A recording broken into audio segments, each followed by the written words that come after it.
Hello everyone, welcome to the next bit in MCQ and let us see today's question.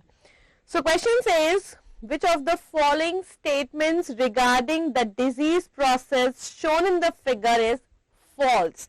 So again, a very important part of the question solving is look at the question whether they are asking you the true statement or the false statement, all except kind of a question.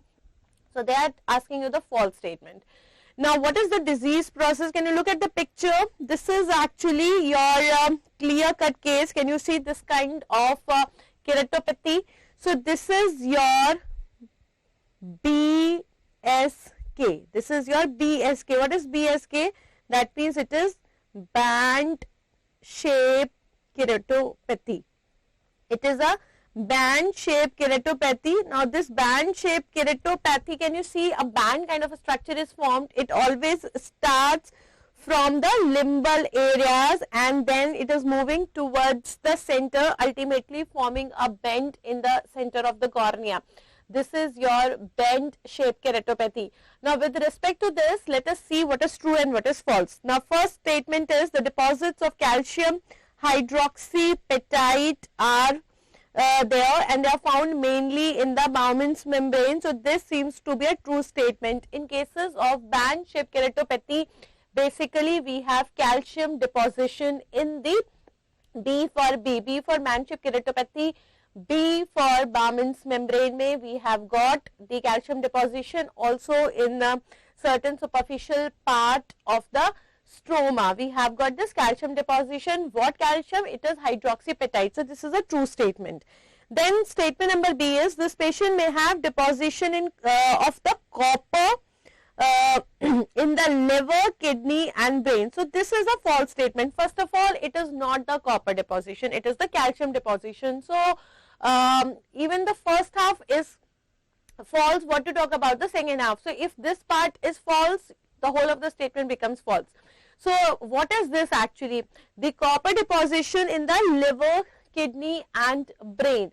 So, this is actually your Wilson's disease where you have the hepatolenticular degeneration.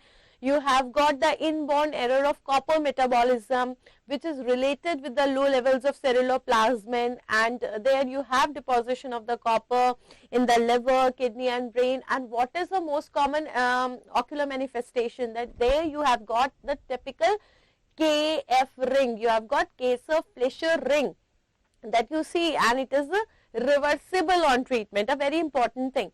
Then there was a question in INI SIT examination also regarding this Wilson's disease. If this is your cornea, right? So, we have got this copper deposition that takes place first in the superior and the inferior part. So, first it is superior and inferior, and then afterwards it is taking place in the horizontal meridian also, and this copper deposition is actually more related with those patients who are having the hepatic involvement, who are having the neurological involvement. You also have the sunflower cataract. So, all these things are related to the KF ring and the Wilson's disease. It is not related to band-shaped keratopathy.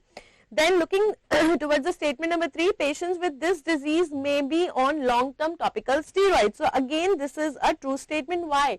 If you look at the causes of band-shaped keratopathy, you are getting in the sarcoidosis, the chronic keratitis, chronic uveitis, hyperuricemia, hypercalcemia, hyperparathyroidism, Still's disease. So, so many patients of band-shaped keratopathy may be on the inflammatory pathology and therefore they will be on the topical steroids. So, this statement is true.